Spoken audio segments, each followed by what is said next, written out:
रहमानिर्रहीम। अस्सलाम वालेकुम। खुश रहें, आबाद रहें, रब्बुल आलमीन आपके रोज़ी रिस्क में बरकत और इजाफ़ा अता करे। आज मैं जो रेसिपी बनाने लगी हुई है वो बीफ पुलाव।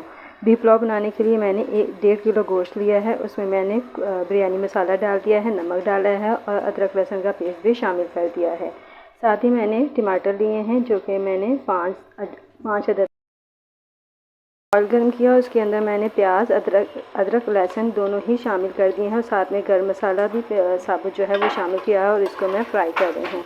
जब प्याज थोड़े गोल्डन ब्राउन हो जाएंगे तो इसमें मैं गोश्त शामिल करूँगी और गोश्त को भी भूनूँगी 10 से 15 मिनट तक के लिए। फिर इसमें मैं पानी डालकर इसकी यखनी तैयार कर मैंने गोश्त शामिल किया है। गोश्त को मैं अब 10 से 15 मिनट तक इसमें भूनूँगी और भूनने के बाद इसमें फिर मैं पानी शामिल करूँगी। अब 2 मिनट भूनने के बाद मैं इसमें टमाटर भी शामिल कर दूँगी।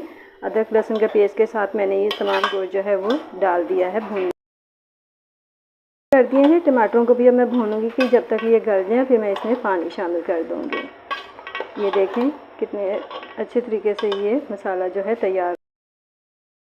तो ये हमने यखनी बना के रखी थी, अब इसमें हमने चावल डाल दिए हैं। ये देखें अब चावल जो है हम मिक्स करेंगे और ये पक जाएंगे तो इसको हम दम पे लगा देंगे। गोश्त हमारा बहुत अच्छे तरीके से गल चुका है, यखनी भी तैयार हो चुकी है, बहुत अच्छे तरीके की बहुत अच्छी खुशबू आ रही है इसमें से।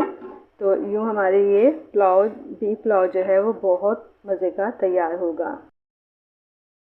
जी माशाल्लाह से हमारा पुलाव जो है वो बिल्कुल रेडी हो चुका है। मैंने दम तोड़ दिया है।